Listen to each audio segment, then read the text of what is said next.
नमस्कार दोस्तों, Kanswal education hub में आप सभी का स्वागत है। और हम आपके लिए लेके आए हैं हिंदी का एक शानदार सेशन जो यूकेपीएससी और यूकेएसएससी द्वारा आयोजित होने वाली सभी प्रतियोगी परीक्षाओं के लिए शानदार होने वाला है।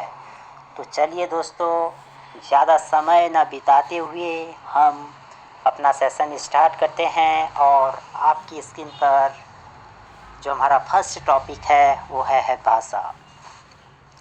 तो सबसे पहले हम भाषा के बारे में जानने से पहले हम भाषा शब्द के बारे में जान लेते हैं कि भाषा शब्द का जो निर्माण हुआ है वो किस भाषा से हुआ है। तो चलिए दोस्तों, हम स्टार्ट करते हैं। तो भाषा शब्द की जो उत्पत्ति हुई है दोस्तों, वो संस्कृत भाषा का एक शब्द है भाष, जिसका अर्थ होता है बोलना। अर्थात भाषा शब्द की जो उत्पत्ति हुई है वो संस्कृत भाषा के भाष शब्द से हुई है।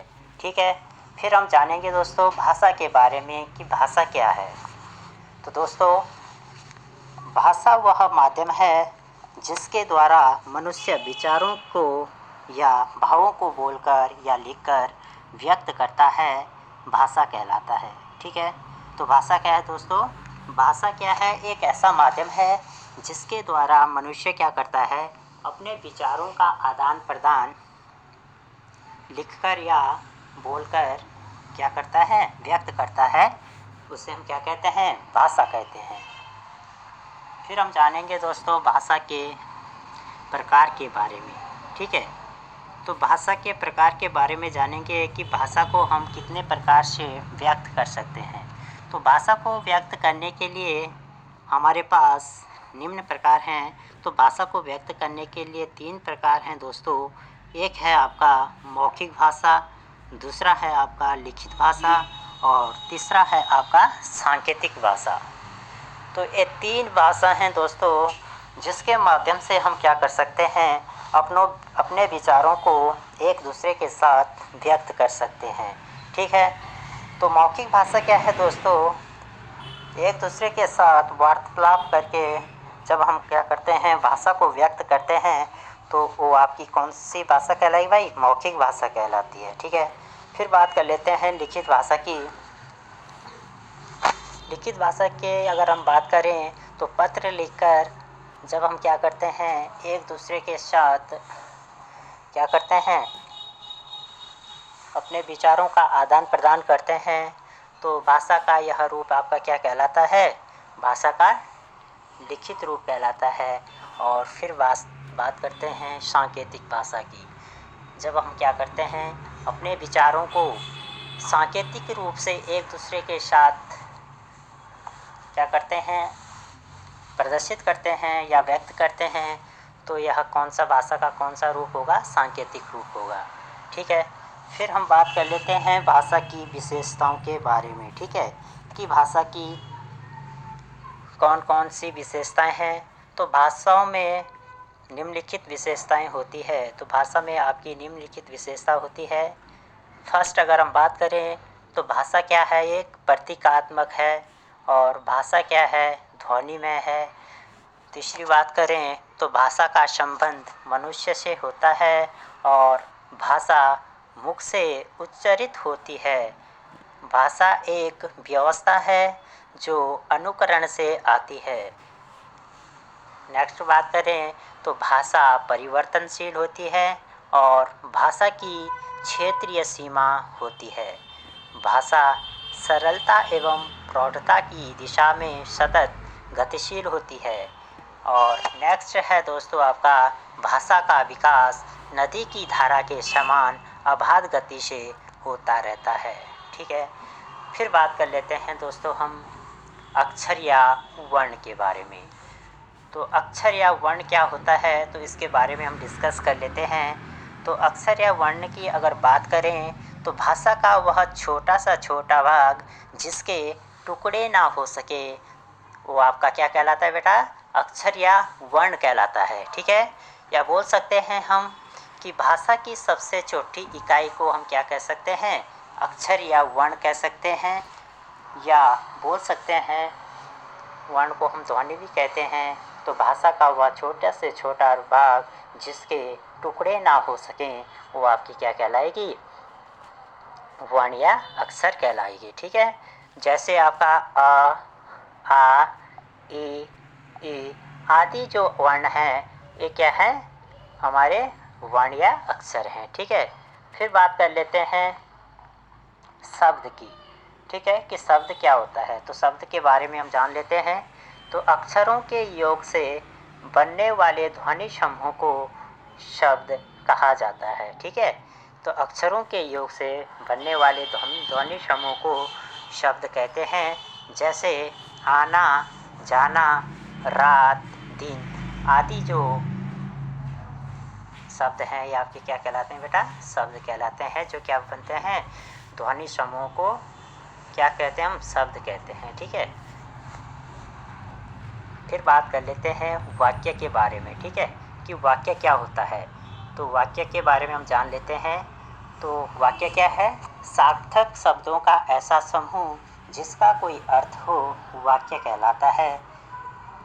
सार्थक का मतलब है यहाँ पे जिसका कोई अर्थ निकले वो आपका क्या होता है भाई, सार्थक शब्द होता है। ठीक है, तो सार्थक शब्दों का ऐसा समूह जिसका कोई अर्थ हो वो आपका क्या कहलाएगा, वाक्य कहलाएगा। ठीक है, जैसे आपका राम हो गया, राम घर जाता है, तो ये आपका क्या है, एक वाक्य है। ठीक है, फिर से एक बार डिस्कस कर लेते हैं वाक्य के बारे में कि वाक्य क्या है।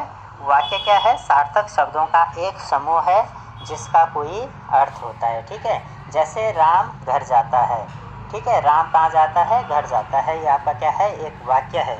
फिर बात करते हैं लिपि के बारे में कि लिपि किसे कहते हैं। ठीक है, तो लिपि के बारे में जान लेते हैं। तो लिपि क्या है, भाषा के लिखने के तरीके को लिपि कहते हैं। ठीक है, भाषा का जो लिखने का जो तरीका होता है उसे हम क्या कहते हैं, लिपि कहते हैं। और भाषा के उच्चारित स्वरूप को लिखने के लिए जिन चिन्हों का प्रयोग किया जाता है उसे हम क्या कहते हैं, लिपि कहते हैं। ठीक है, तो आपको समझ में आया होगा कि लिपि क्या है। तो लिपि क्या है, भाषा के लिखने का जो तरीका होता है उसे ही हम क्या कहते हैं, लिपि कहते हैं। और भाषा के उच्चारित स्वरूप को लिखने के लिए जिन चिन्हों का प्रयोग किया जाता है उसे हम क्या कहते हैं, लिपि कहते हैं। तो हम बात कर लेते हैं विभिन्न भाषाएं एवं उनकी लिपि के बारे में। ठीक है, कि जो हमारी कुछ जो विभिन्न प्रकार की जो भाषाएं हैं वो किस लिपि में लिखी गई हैं उनके बारे में हम यहाँ थोड़ा चर्चा कर लेते हैं। तो भाषा एक तरफ है हमारी भाषा और दूसरी तरफ है उनकी लिपि। ठीक है, तो सबसे पहले हम बात करते हैं हिंदी भाषा की। तो हिंदी भाषा की जो लिपि है वो क्या है, आपकी देवनागरी लिपि है। जो हिंदी भाषा है वो किस लिपि में लिखी जाती है, देवनागरी लिपि में हम हिंदी भाषा को लिखते हैं, या बोल सकते हैं हिंदी भाषा की जो लिपि है वो कौन सी है, देवनागरी है। फिर बात करते हैं दूसरी भाषा हमारे पास बांग्ला। बांग्ला की जो लिपि है वो बांग्ला है। और पंजाबी भाषा है हमारे पास। पंजाबी भाषा की जो लिपि है वो किस लिपि में लिखी जाती है, गुरुमुखी। तो गुरुमुखी किस भाषा की लिपि है, तो गुरुमुखी हमारी पंजाबी भाषा की लिपि है। नेक्स्ट भाषा की अगर बात करें तो नेक्स्ट भाषा है गुजराती, और इसकी जो लिपि है वो है आपकी मलयालम। ठीक है, और फिर है आपकी अंग्रेज़ी, और अंग्रेज़ी की जो लिपि होती है वो आपकी रोमन लिपि होती है, क्योंकि जो अंग्रेज़ी भाषा है वो रोमन लिपि में लिखी गई है। ठीक है, फिर बात करते हैं मलयालम की। मलयालम की लिपि है गुजराती। ठीक है, फिर बात करते हैं संस्कृत की, और संस्कृत भाषा की जो लिपि है वो आपकी देवनागरी लिपि है। और उर्दू भाषा की लिपि आपकी फारसी है। और जो आपकी नेपाली भाषा है ये भी, इसकी जो लिपि है वो देवनागरी लिपि है। फिर नेक्स्ट भाषा है आपकी कोंकणी, और कोंकणी भाषा की लिपि भी आपकी क्या है, देवनागरी लिपि है। और फिर है आपकी लास्ट भाषा डोगरी, जिसकी लिपि आपकी क्या है, देवनागरी है। फिर बात कर लेते हैं हिंदी का महत्व। तो हिंदी के महत्व के बारे में जानते हैं कि हिंदी भाषा का क्या महत्व है। ठीक है, तो हिंदी भारत के एक विशाल भूभाग पर बोले जाने वाली भाषा है, और हिंदी भाषा को बोलने की संख्या विश्व में सबसे अधिक है। तो हिंदी क्या है भाई, भारत की क्या है, एक विशाल भूभाग पर बोलने जाने वाली क्या है, एक भाषा है। और हिंदी भाषा के बोलने की संख्या क्या है, विश्व में सबसे अधिक है। विश्व में हिंदी भाषा का क्या है, तीसरा स्थान है। और हिंदी भाषा का प्रयोग हम क्या करते हैं, राजभाषा के रूप में भी करते हैं। राजभाषा, आप बोलोगे सर राजभाषा क्या होती है, तो राजभाषा वह भाषा है जिसका प्रयोग हम क्या करते हैं, अपने शासकीय कार्यों में करते हैं। वो हमारी क्या कहलाती है, राजभाषा कहलाती है। फिर बात कर लेते हैं दोस्तों, हिंदी भाषा में जो बोला जाता है वही लिखा जाता है। और यह भाषा पूर्णतः क्या है, वैज्ञानिक है। एक ध्वनि के लिए इसमें एक ही चिन्ह है और यह इसकी सबसे बड़ी विशेषता है। ठीक है, इसमें उच्चारित ध्वनियाँ ही अंकित होती हैं। ठीक है, हमने क्या कहा दोस्तों, हिंदी भाषा के महत्व के बारे में हमने जाना कि हिंदी भाषा में जो बोला जाता है वही क्या है, लिखा जाता है। और यह भाषा क्या है, पूर्णतः वैज्ञानिक है। और एक ध्वनि के लिए इसमें एक ही चिन्ह है। यह सबसे बड़ी विशेषता है कि इसमें उच्चारित ध्वनियाँ ही अंकित होती हैं। दूसरी विशेषता की अगर बात करें तो इस हिंदी भाषा के पास विपुल शब्द भंडार है। और संस्कृत के साथ साथ इसमें अपने विकास कर्म में अंग्रेजी, उर्दू, फारसी, अरबी, पुर्तगाली, फ्रांसीसी आदि अनेक भाषाओं के हजारों शब्दों को आत्मसात कर लिया है। ठीक है, नेक्स्ट बात करते हैं, ज्ञान विज्ञान की शिक्षा देने में यह भाषा पर्याप्त सक्षम है। और इसमें तकनीकी एवं वैज्ञानिक शब्दावली का पर्याप्त विकास किया गया है। यह सृजनात्मक साहित्य की भाषा के रूप में विकसित हुई है। और विश्व की लगभग सभी भाषाएं हिंदी की देवनागरी लिपि में लिखी जा सकती हैं। यह सरल, व्यवहारिक और जीवंत भाषा है। यह भाषा सामाजिक संस्कृति संप्रेषण का माध्यम है, या बोल सकते हैं यह भाषा सामाजिक सांस्कृतिक संप्रेषण का एक माध्यम है। ठीक है, फिर बात कर लेते हैं हम वर्ण या अक्षर के बारे में। ठीक है, तो भाषा का वह छोटे से छोटा भाग जिसके टुकड़े ना हो सके वर्ण या अक्षर कहलाता है। और इसे हम ध्वनि भी कहते हैं। अगर हम बात करें वर्ण की, तो वर्ण क्या है, ध्वनि का एक लिखित रूप होता है। और अगर बात करें ध्वनि की, तो ध्वनि क्या है, वर्ण का एक उच्चारित रूप है। ठीक है, तो यहाँ से आपका एक क्वेश्चन बनता है कि भाषा की सबसे छोटी इकाई कौन सी है। तो भाषा की सबसे छोटी इकाई क्या है, वर्ण या अक्षर, या जिसे हम ध्वनि कहते हैं, ये क्या होती है, भाषा की सबसे छोटी इकाई होती है। ठीक है, फिर बात कर लेते हैं वर्ण की विशेषताएं। तो वर्ण की क्या विशेषता है, इसके बारे में हम थोड़ा डिस्कस कर लेते हैं। तो चलिए हम बात करते हैं वर्ण की विशेषता के बारे में। तो यह एक ऐसी इकाई है जिसके टुकड़े नहीं किए जा सकते। ठीक है, तो भाषा की सबसे छोटी इकाई है कौन, वर्ण। वर्ण क्या है, भाषा की सबसे छोटी इकाई है।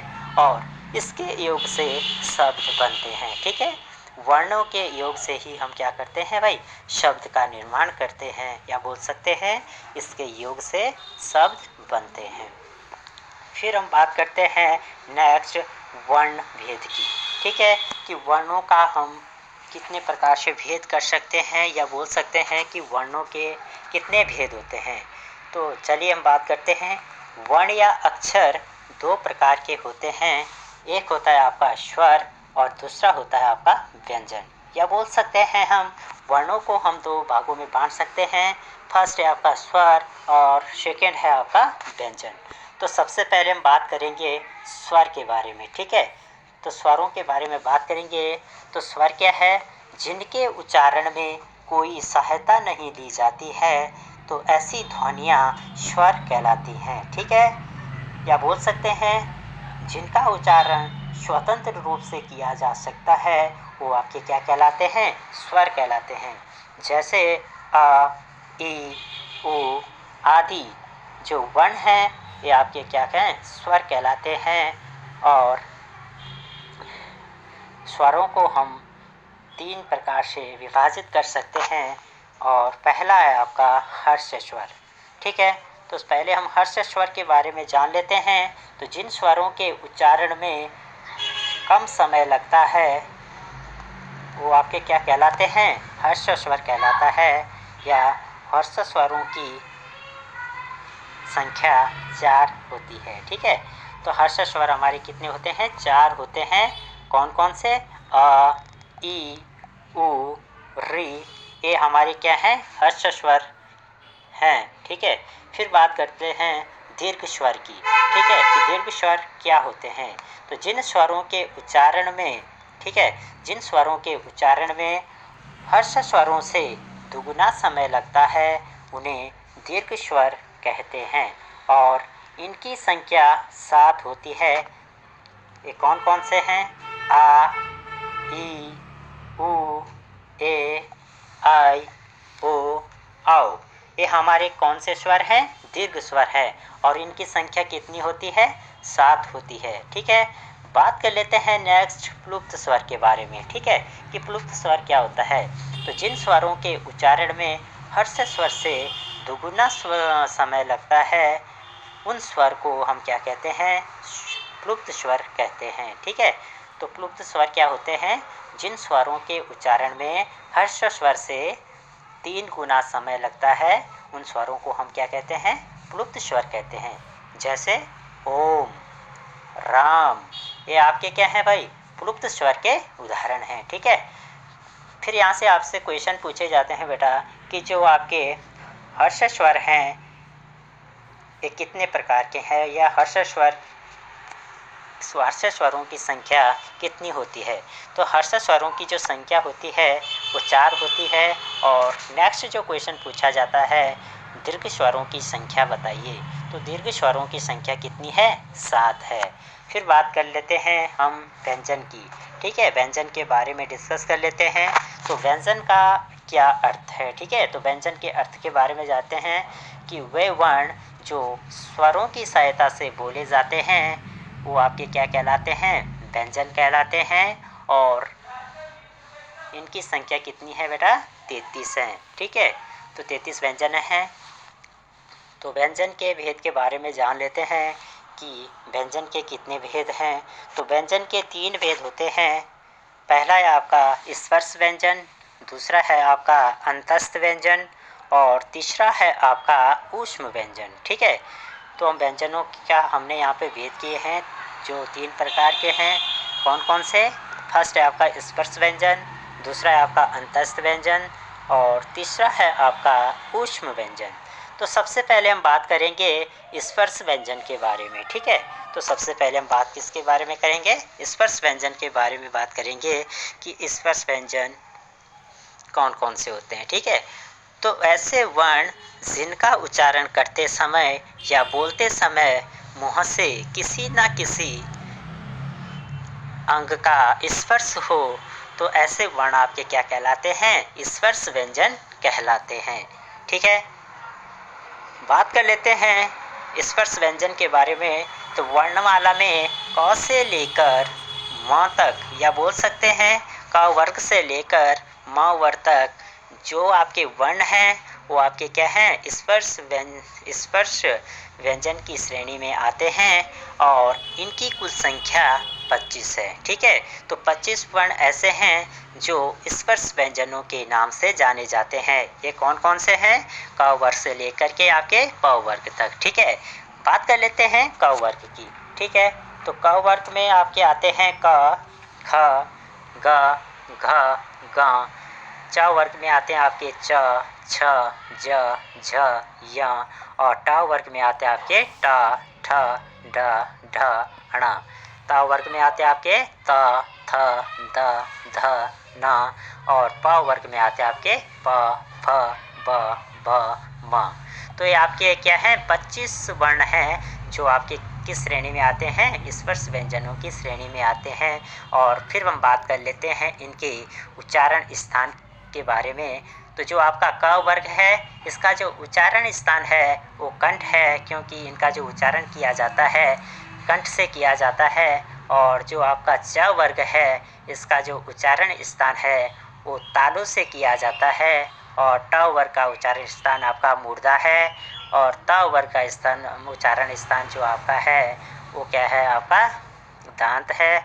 और प वर्ग का उच्चारण स्थान कौन सा है, आपका ओठ है, ठीक है, या बोल सकते हैं ओष्ठ। तो इसके लिए एक शॉर्टकट ट्रिक भी है बेटा हमारे पास, वो कौन सी है, KTM दोना, ठीक है। तो K4 क्या है आपका कंठ, T4 तालु, और M4 मुर्दा, और D4 दंत्य, और O4 ओष्ठ, ठीक है।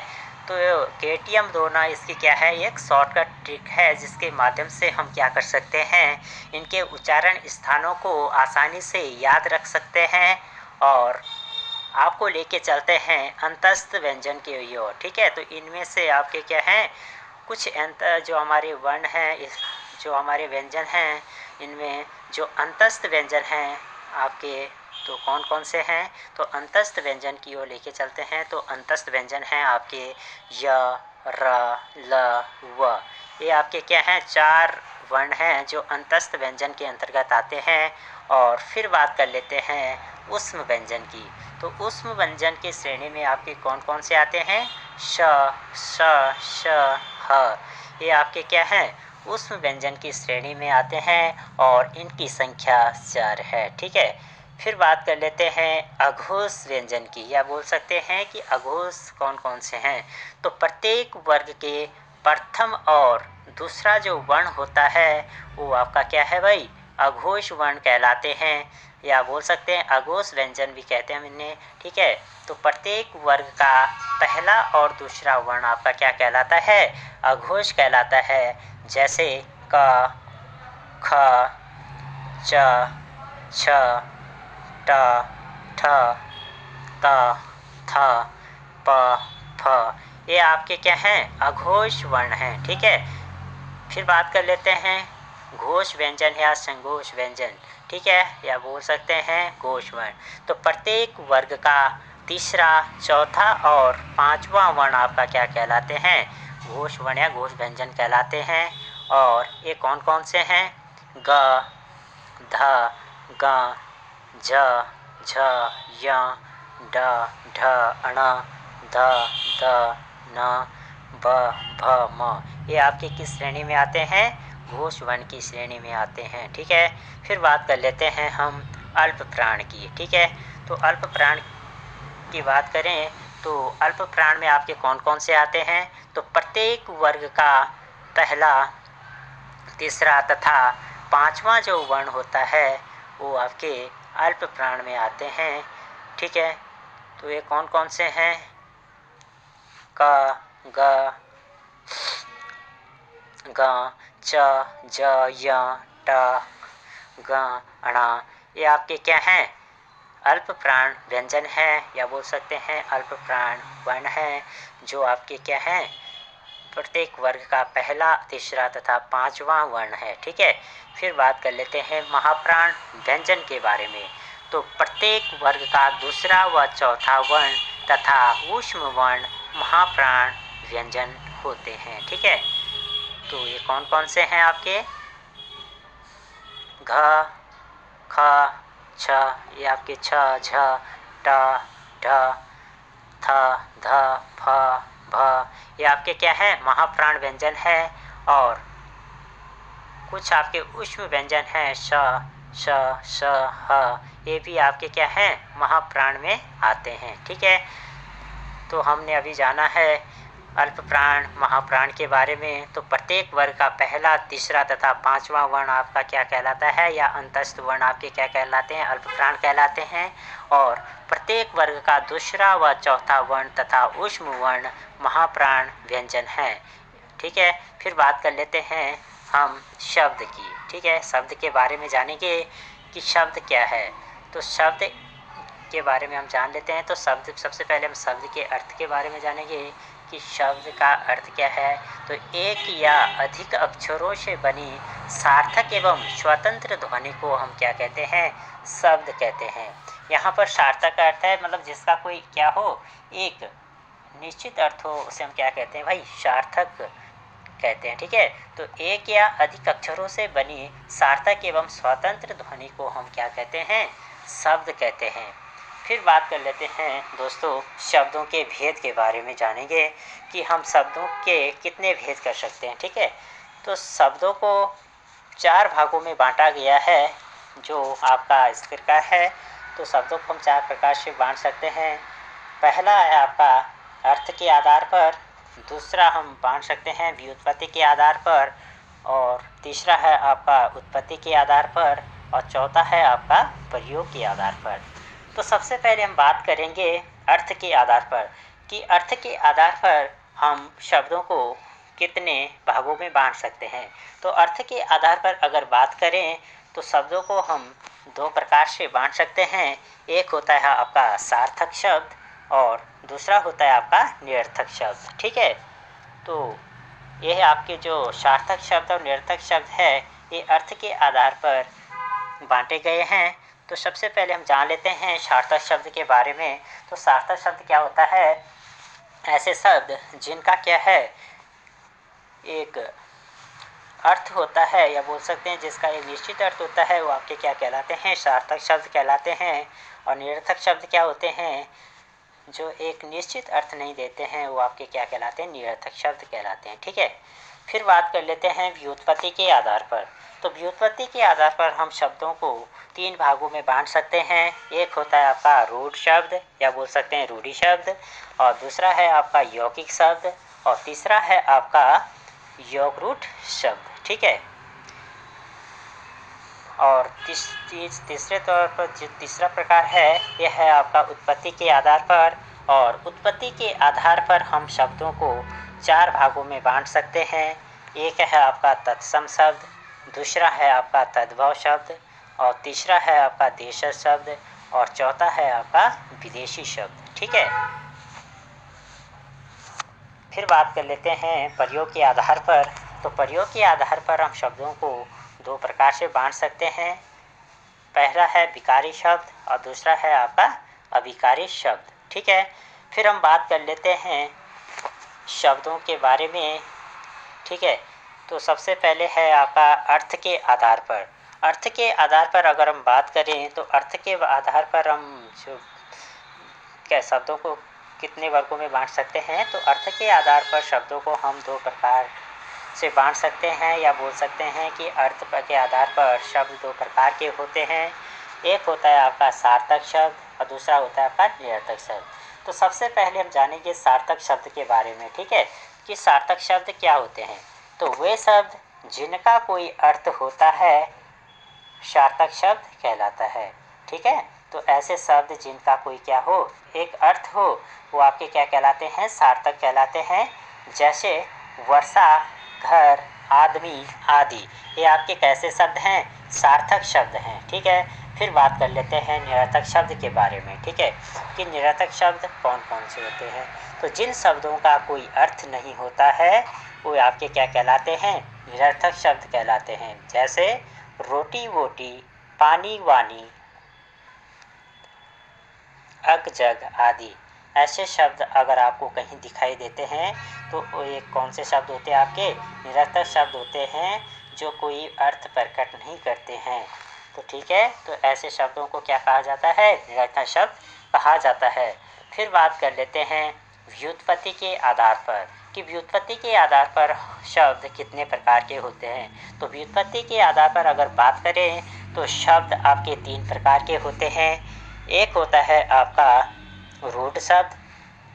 तो रूढ़ शब्द क्या है, जो शब्द एक अर्थ विशेष या वस्तु विशेष के लिए प्रयुक्त हो, या जो अपने मूल रूप में व्यवहार में लाया जाए, रूढ़ शब्द कहलाता है। जैसे कुर्सी, फूल आदि जो शब्द होते हैं, ये आपके कैसे शब्द होते हैं, रूढ़ शब्द होते हैं। फिर बात कर लेते हैं यौगिक शब्द की। तो यौगिक शब्द क्या होते हैं, वे शब्द जो 2 या 2 से अधिक शब्दों के योग से बने हों, ऐसे शब्द आपके क्या कहलाते हैं, यौगिक शब्द कहलाते हैं। जैसे हम बात कर लेते हैं हिम प्लस आलय। ठीक है। तो हिम प्लस आलय से आपका क्या बनता है, हिमालय बनता है। तो यहाँ पे क्या है, जो हिमालय है एक ऐसा शब्द है, यौगिक शब्द है, जो दो शब्दों से मिलकर बना है। एक है आपका हिम और दूसरा है आपका आलय, ठीक है। तो एक ऐसा शब्द है आपका यौगिक शब्द है। दूसरा है आपका प्रधान प्लस मंत्री, प्रधानमंत्री, ठीक है। विद्या प्लस आलय, विद्यालय। तो ये शब्द आपके कैसे शब्द है, यौगिक शब्द हैं। फिर बात कर लेते हैं योग रूट शब्द के बारे में कि योग रूट शब्द क्या होते हैं। जो शब्द दो या दो से अधिक शब्दों के मेल से बने हैं परंतु उनका एक विशेष अर्थ का बोध होता है, वो आपके क्या कहलाते हैं, योग रूट शब्द कहलाते हैं, ठीक है। जैसे जलज हो गया, वारिद हो गया, हिमालय हो गया, ये आपके कैसे शब्द हैं, योग रूट शब्द है। उदाहरण की अगर मैं बात करता हूँ तो चारपाई, अर्थात चार पाए हैं जिसके, वो आपकी क्या कहलाती है भाई, चारपाई कहलाती है। यहाँ चारपाई का अर्थ खाट से है, ना कि गाय, कुर्सी आदि से, ठीक है। क्योंकि यहाँ पर जो चारपाई का अर्थ है वो किससे है भाई, खाट से है, ठीक है। फिर हम बात कर लेते हैं उत्पत्ति के आधार पर कि उत्पत्ति के आधार पर हम शब्दों को कितने प्रकार से बांट सकते हैं। तो उत्पत्ति के आधार पर अगर हम बात करते हैं तो उत्पत्ति के आधार पर शब्द चार प्रकार के होते हैं। एक होता है आपका तत्सम शब्द, दूसरा होता है आपका तद्भव शब्द, तीसरा होता है आपका देशज शब्द और चौथा होता है आपका विदेशी शब्द या विदेशी शब्द, ठीक है। तो सबसे पहले हम बात कर लेते हैं तत्सम शब्द के बारे में, ठीक है। तो तत्सम शब्द क्या होते हैं, जो शब्द संस्कृत से ज्यों के त्यों लिए जाते हैं, या बोल सकते हैं जो शब्द संस्कृत भाषा से ज्यों के त्यों लिए जाते हैं उन्हें हम क्या कहते हैं, तत्सम शब्द कहते हैं। जैसे भूमि, माता पिता, रात्रि, चंद्रमा, सूर्य, दिवस आदि जो शब्द हैं ये कैसे शब्द हैं, तत्सम शब्द है। क्यों, क्योंकि ये संस्कृत भाषा से ज्यों के त्यों लिए गए हैं। फिर बात करते हैं तद्भव शब्द के बारे में कि तद्भव शब्द क्या होते हैं। वे शब्द जो तत्सम शब्दों से ही बिगड़कर बने और भाषा में प्रयुक्त होते हैं, ऐसे शब्द आपके क्या कहलाते हैं, तद्भव शब्द कहलाते हैं। जैसे माता से माँ, पिता से बाप, रात्रि से रात, दिवस से दिन। तो ऐसे शब्द आपके क्या है भाई, तद्भव शब्द हैं, ठीक है। फिर बात कर लेते हैं देशज शब्द के बारे में, ठीक है, कि देशज शब्द क्या क्या कौन कौन से होते हैं। तो वे शब्द जो स्थानीय या क्षेत्रीय बोली के प्रभाव में भाषा में आ गए हैं और प्रयुक्त होते हैं उन्हें हम क्या कहते हैं, देशज शब्द कहते हैं। जैसे आपकी क्या है, पगड़ी है, थैला है, गाड़ी है, पेट है, दौड़ है, भाग है आदि जो शब्द हैं ये आपके कैसे शब्द होते हैं, देशज शब्द होते हैं, ठीक है। जो स्थानीय क्षेत्रीय बोली के प्रभाव में भाषा में आए हैं ऐसे शब्द आपके क्या कहलाते हैं, देशज शब्द कहलाते हैं। फिर बात करते हैं नेक्स्ट विदेशी या आगत शब्द के बारे में। तो विदेशी या आगत शब्द की बात करते हैं, जो शब्द किसी दूसरी भाषा से स्वीकार कर लिए गए हैं विदेशी या आगत शब्द कहलाते हैं। जैसे आपका कागज़, ऑफिस आदि, ये आपके कैसे शब्द हैं, तो ये आपके विदेशी शब्द हैं, ठीक है। तो विदेशी शब्द क्या हैं, जो शब्द किसी दूसरी भाषा से स्वीकार कर लिए गए हैं उन्हें हम क्या कहेंगे भाई, विदेशी शब्द कहते हैं। जैसे आपका क्या है, कागज़, ऑफिस आदि ये कैसे शब्द हैं, विदेशी शब्द हैं, ठीक है। फिर बात कर लेते हैं संकर शब्द की। तो संकर शब्द क्या होते हैं, दो भाषाओं के मिश्रण से बने शब्द संकर शब्द कहलाते हैं। जैसे हम बात कर लेते हैं रेलगाड़ी की। तो रेलगाड़ी क्या हमें अगर हम देखें तो रेल जो है वो अंग्रेजी भाषा का शब्द है और गाड़ी हिंदी भाषा का शब्द है। तो यहाँ पर हम देखते हैं यहाँ पर दो भाषाओं के मिश्रण से एक शब्द का निर्माण हुआ है। तो ऐसे शब्द को हम क्या कहेंगे, संकर शब्द कहेंगे, ठीक है। फिर बात कर लेते हैं जांचकर्ता की, ठीक है। तो जांचकर्ता में अगर देखें तो जांच जो है वो हिंदी का शब्द है और कर्ता आपका क्या है, संस्कृत भाषा का शब्द है, ठीक है। तो यहाँ पर भी क्या है, ये आपका संकर शब्द हो जाएगा। ठीक है, फिर बात कर लेते हैं प्रयोग के आधार पर। तो प्रयोग के आधार पर अगर हम बात करें तो प्रयोग के आधार पर शब्द के कितने प्रकार के होते हैं। तो प्रयोग के आधार पर शब्द दो प्रकार के होते हैं। एक होता है आपका विकारी शब्द और दूसरा है आपका अविकारी शब्द। तो सबसे पहले हम बात करेंगे विकारी शब्द के बारे में। तो जिन शब्दों का रूप परिवर्तन होता रहता है उन्हें हम क्या कहते हैं भाई, विकारी शब्द कहते हैं। या बोल सकते हैं जिनसे कुछ विकार प्रकट हो ऐसे शब्द क्या होते हैं भाई, विकारी शब्द कहलाते हैं। बात कर लेते हैं अविकारी शब्द के बारे में। तो जिन शब्दों में कोई बदलाव नहीं आता है ऐसे शब्द आपके क्या कहलाते हैं, अविकारी शब्द कहलाते हैं। चलो आगे बढ़ते हैं और लेके चलते हैं आपको संधि की ओर। तो हम संधि के बारे में डिस्कस करते हैं। तो बात कर लेते हैं संधि के बारे में कि संधि क्या है। ठीक है, तो दो वर्णों के मेल से होने वाले परिवर्तन को संधि कहते हैं। ठीक है, जब दो वर्णों का मेल होता है तो उसमें जो परिवर्तन दिखाई देता है तो उसे हम क्या कहेंगे भाई, संधि कहते हैं। तो दो वर्णों के मेल से होने वाले परिवर्तन को क्या कहा जाता है, संधि कहा जाता है। फिर बात कर लेते हैं संधि के भेद की कि संधि के कितने भेद होते हैं। तो संधि के तीन भेद हैं, या बोल सकते हैं हम कि संधि को हम तीन प्रकार से बांट सकते हैं, या बोल सकते हैं संधि तीन प्रकार की होती है। तो सबसे पहले है आपका स्वर संधि। ठीक है, तो स्वर संधि और दूसरा है आपका दीर्घ संधि और तीसरा है, तो सबसे पहले हम क्या करेंगे, स्वर संधि के बारे में जानेंगे। ठीक है, तो स्वर संधि क्या है। ठीक है, तो दो स्वरों के मेल से होने वाले परिवर्तन को हम क्या कहेंगे भाई, स्वर संधि कहते हैं। और स्वर संधि को हम निम्न भागों में बांट सकते हैं या बोल सकते हैं। तो स्वर संधि के निम्न भेद होते हैं। ठीक है, तो स्वर संधि को हम स्टार्ट करते हैं। तो सबसे पहले है आपका दीर्घ संधि देखते हैं। तो दीर्घ संधि क्या है आपका, जहाँ बड़ी मात्रा लगी हो वहाँ दीर्घ संधि होती है। जैसे विद्यालय, भानुदय, देवासुर आदि। ऐसे जहाँ पर आपको ऐसे शब्द दिखाई दे तो वहाँ पर कौन सी संधि होगी, दीर्घ संधि होगी। फिर बात कर लेते हैं गुण संधि की। ठीक है, जहाँ एक मात्रा लगी हो वहाँ गुण संधि होती है। जैसे आपका नरेश, महोदय, महेश, देवेश आदि जो शब्द हैं इनमें आपकी कौन सी संधि होगी, गुण संधि होगी। या बोल सकते हैं जहाँ एक मात्रा लगी हो वहाँ आपकी कौन सी संधि होगी, गुण संधि होगी। फिर बात कर लेते हैं वृद्धि संधि की। जहाँ दो मात्रा लगी हो वहाँ दीर्घ संधि होती है। जैसे सदैव, एकैक, वनौषधि, महोद, गगोज, महेश्वर्य, सदैक्य आदि जो शब्द हैं इनमें क्या है, आपकी वृद्धि संधि है। ठीक है, क्योंकि यहाँ पर क्या है, दो मात्राओं का प्रयोग हुआ है। ठीक है, तो जहाँ दो मात्रा लगी हो वहाँ कौन सी संधि होगी, वृद्धि संधि होगी। ठीक है, फिर बात कर लेते हैं यण संधि की।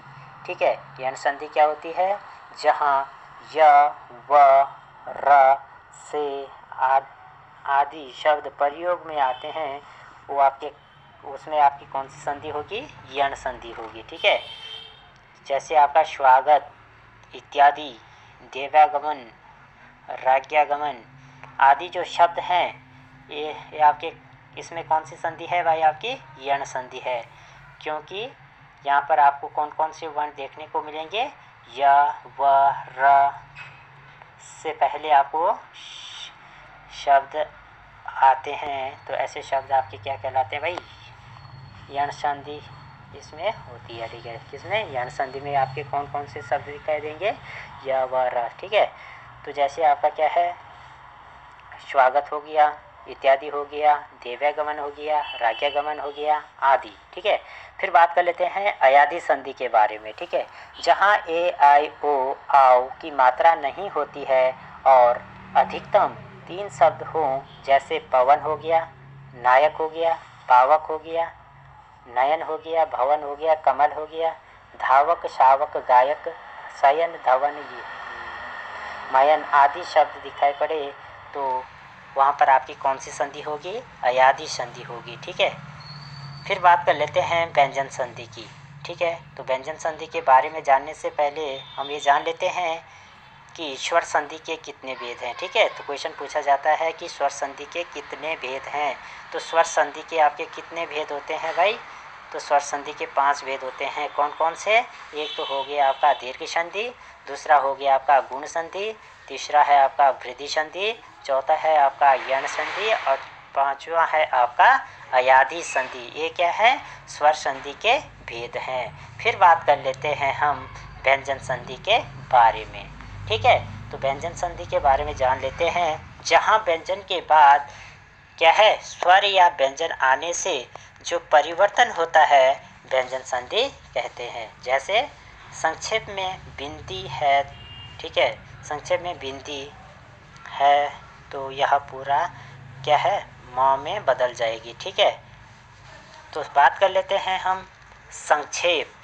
ठीक है, हमारे पास एक शब्द है संक्षेप, तो ये किससे बना है? आपका सम प्लस छेप से बना है आपका संक्षेप। ठीक है, तो इसमें आपका कौन सी संधि होगी? व्यंजन संधि। संहिता हो गया सम प्लस हिता, तो ये भी आपका कौन सी संधि है? इसमें व्यंजन संधि है। फिर बात कर लेते हैं जिसमें आपको क्या दिखाई दे भाई? आधा नौ दिखाई दे। ठीक है, दो पे या नौ पे आधा च, आधा च। ठीक है, तो उसमें भी आपकी कौन सी संधि होगी? व्यंजन संधि होगी। जैसे आपका उन्नति हो गया, उद्भव हो गया, उज्ज्वल हो गया, उच्चारण हो गया, सज्जन हो गया, इसमें आपकी कौन सी संधि है? व्यंजन संधि है। ठीक है, फिर बात कर लेते हैं विसर्ग संधि के बारे में। ठीक है, कि विसर्ग संधि क्या है? तो विसर्ग के बाद किसी स्वर अथवा व्यंजन का आने से जो परिवर्तन होता है उसे ही हम क्या कहते हैं भाई? विसर्ग संधि कहते हैं। जैसे आपका क्या है, कोई शब्द है निष्कपट। ठीक है, तो निष्कपट में जैसे आपका क्या है, नि प्लस कपट, दो शब्दों से मिलकर बना है, तो इसमें आपका क्या है भाई? विसर्ग युक्त शब्द है, तो इससे कौन सी संधि होगी? विसर्ग संधि होगी। जैसे आपका क्या है, निष्फल, नि प्लस फल, निष्फल, दो प्लस कर क्या बनता है आपका? दुष्कर, तो इसमें आपकी कौन सी संधि है? विसर्ग संधि है। ठीक है, फिर बात कर लेते हैं हम कारक के बारे में। ठीक है, तो कारक के बारे में जानेंगे कि कारक क्या होते हैं। जो संज्ञा या सर्वनाम क्रिया कर्म के मध्य संबंध हैं वो कारक कहलाते हैं। जैसे राम ने रावण को मारा। ठीक है, ये आपके क्या है? कारक है। तो जो शब्द क्या बताते हैं भाई? संज्ञा या सर्वनाम क्रिया कर्म के मध्य संबंध बताते हैं, वो आपके क्या कहलाते हैं भाई? कारक कहलाते हैं। जैसे राम ने रावण को मारा। ठीक है, ठीक है, राम ने रावण को मारा, तो ये आपका क्या है भाई? इसमें आपकी कौन सा कारक है? तो इसमें आपका क्या है? कर्ता कारक है, क्योंकि राम ने रावण को मारा, तो इसमें जो ने शब्द है, जो ने है, ये क्या है? कर्ता कारक है। ठीक है, फिर बात कर लेते हैं हम कारक एवं कारक चिन्ह के बारे में। ठीक है, कारक कितने प्रकार के होते हैं भाई? या कारकों की संख्या कितनी है? तो कारक आपके कितने हैं भाई? तो कारक की अगर हम बात करें, कारकों की संख्या के बारे में, तो हो कितने प्रकार, कितने हैं? 8 प्रकार के हैं। कौन कौन से? एक होता है आपका कर्ता कारक, कर्म कारक, करण कारक, संप्रदान कारक, अपादान कारक, संबंध कारक, अधिकरण कारक और संबोधन कारक। ठीक है, तो ये आपके कौन से हैं भाई? ये कारक हैं, और इनके जो कारक चिन्ह हैं, जैसे कर्ता ने कर्म को करण से के द्वारा, संप्रदान को के लिए, अपादान से अलग होना, संबंध का के की ना ने नी रा रे री, अधिकरण में पर, संबोधन ए ओ अरे। ये आपके क्या है भाई? कारक और इनके कारक चिन्ह हैं। ठीक है, तो हम बात कर लेते हैं कर्ता कारक के बारे में। ठीक है, तो कर्ता कारक के बारे में बात कर लेते हैं। तो क्रिया करने वाले को कर्ता कहा जाता है। ठीक है, कर्ता, पहले हम कर्ता के बारे में जानेंगे कि क्रिया करने वाले को कर्ता कहा जाता है, और इसका जो चिन्ह है वो आपका क्या है भाई? ने है। जिस वाक्य में आपको ने दिखाई दे तो उसमें आपका कौन सा कारक होगा? कर्ता कारक होगा। बात कर लेते हैं, जैसे राम ने खाना खाया, श्याम पुस्तक पढ़ता है। ठीक है, या राम पुस्तक पढ़ता है, राम कपड़े लाया। ठीक है, तो इसमें क्या है, कर्ता कौन है भाई, कर्ता राम है, और इसमें जो कारक चिन्ह है वो क्या है भाई, ने है। ठीक है, तो इसमें कौन सा कारक है, कर्ता कारक है। ठीक है, जैसे राम ने खाना खाया, श्याम पुस्तक पढ़ता है, राम कपड़े लाया, ये इसमें आपके कौन से कारक हो जाएंगे, कर्ता कारक हो जाएगा। ठीक है, बात कर लेते हैं कर्म कारक की। तो कर्म कारक क्या होता है, जिस पर क्रिया का प्रभाव पड़े कर्म कारक कहलाता है। ठीक है, जिस पर क्या पड़ता है, क्रिया का प्रभाव पड़ता है, वो आपकी क्या होता है, कर्म का उसे हम क्या कहते हैं भाई, कर्म कहा जाता है उसे। ठीक है, जिस पर क्या पता है, क्रिया का प्रभाव पड़ता है, वो कर्म कहलाता है या कर्म कहा जाता है। और इसका जो कारक चिन्ह होता है वो क्या होता है, को। जैसे अध्यापक ने छात्रों को पढ़ाया। ठीक है, तो यहाँ पर जो देखते हैं हम, कर्म क्या है, छात्रों, ये देखो आपका क्या है, छात्रों को क्या किया है, पढ़ाया। तो अध्यापकों ने छात्रों को पढ़ाया, अध्यापक ने छात्रों को पढ़ाया। ठीक है, तो इसमें क्या है, कारक चिन्ह क्या है, को है। ठीक है, तो इसमें जिसमें आपका को दिखाई देगा वो आपका क्या है भाई, कर्म कारक है। मुनि वन को जाते हैं, गोपाल ने राधा को बुलाया। तो यहाँ पे जो आपका को जो शब्द आए हैं ये क्या है, कर्म कारक है। ठीक है, तो इसमें आपका क्या हो जाएगा, कर्म कारक हो जाएगा। फिर बात कर लेते हैं करण कारक के बारे में। ठीक है, जिस साधन से क्रिया हो या जिससे क्रिया संपन्न की जाए तो करण कारक कहा जाता है। ठीक है भाई, जिस साधन से क्रिया हो, ठीक है, या जिससे क्या हो भाई, क्रिया संपन्न की जाए, वो आपका क्या होगा, करण कारक होगा। ठीक है, और इसके जो चिन्ह हैं वो कौन कौन से हैं, कारक चिन्ह, से, के द्वारा। जैसे वह कलम से पत्र लिखता है। ठीक है, तो क्रिया किससे की जा रही है, कलम से की जा रही है। ठीक है, और इसमें जो कारक चिन्ह है वो क्या है, से है। ठीक है, श्याम कुल्हाड़ी से पेड़ काटता है, राम ने रावण को बाण से मारा, सुरेश पैर से लंगड़ा है, गीता दोनों आंखों से अंधी है। तो यहाँ पे क्या है, आपके जो आपके क्या है, क्रिया किससे संपन्न हो रही है, जैसे कलम हो गया, कुल्हाड़ी हो गया, बाण हो गया, और आपका क्या है, आँख हो गया। ठीक है, ये क्या है, जिससे कम क्रिया क्या हो रही है, संपन्न हो रही है। और जो से जो शब्द हैं ये क्या है, कारक चिन्ह हैं। तो जिसमें आज इस वाक्य में आपको क्या दिखाई दे, से, के द्वारा दिखाई दे, तो उस वाक्य में आपका कौन सा कारक होगा, करण कारक होगा। ठीक है, फिर बात कर लेते हैं संप्रदान कारक के बारे में। ठीक है, तो संप्रदान कारक क्या होता है, जिसके लिए क्रिया की जाती है या जिससे कुछ प्रदान किया जाए, संप्रदान कारक कहा जाता है। ठीक है, जिसके लिए क्या होता है भाई, क्रिया की जाती है या जिससे कुछ प्रदान किया जाए, संप्रदान कारक कहा जाता है। और इसके जो कारक चिन्ह होते हैं, को, के लिए होते हैं। बात कर लेते हैं, सुरेश ने रमेश को गाड़ी दी। ठीक है, यहाँ पर क्या है, किसके लिए किया गया काम, रमेश के लिए। किसने, सुरेश ने रमेश को गाड़ी दी। ठीक है, और यहाँ पे क्या है, को आ रहा है, तो इसमें क्या है, संप्रदान कारक है। ठीक है, जिसके लिए मतलब कुछ काम किया जाता है या के लिए। ठीक है, भिखारी को भिक्षा दे दो। ठीक है, तो यहाँ पे भी क्या है, को आ रहा है, जो कि क्या है, संप्रदान कारक है। ठीक है, तो यहाँ पर क्या हो जाएगा, आपका संप्रदान कारक हो जाएगा। फिर बात कर लेते हैं अपादान कारक की। तो अपादान कारक क्या होता है, जहाँ पर अलगाव, तुलना, भिन्नता हो, वहाँ पर आपका कौन सा कारक होगा, अपादान कारक होगा। ठीक है, जैसे बात कर लेते हैं, पेड़ से पत्ता गिरा। ठीक है, यहाँ पे क्या है, अलगाव का भाव पैदा हो रहा है, जैसे पेड़ से पत्ता गिरा। सीता गीता से बड़ी है, मोहन साइकिल से गिर पड़ा। ठीक है, तो जहाँ पे आपका क्या हो, अलगाव का भाव पैदा हो या से शब्द आते हों, तो ऐसे वाक्य में आपका कौन सा कारक होगा, अपादान कारक होगा। ठीक है, फिर बात कर लेते हैं संबंध कारक के बारे में। ठीक है, तो संबंध कारक क्या होता है, तो जहाँ पर संबंध बताया जाए। ठीक है, जैसे चिन्ह क्या है इसके, का, के, की, रा, रे, री, ना, ने, नी। ठीक है, तो मोहन गीता का भाई है। यहाँ पर क्या क्या संबंध बताया जा रहा है कि मोहन क्या है भाई, गीता का भाई है। ठीक है, और यहाँ पे कारक चिन्ह क्या है, का है। ठीक है, तो इसमें का क्या है, कारक चिन्ह है। और जिसमें आपको जिस वाक्य में आपको क्या दिखाई दे, का, के, की, रा, रे,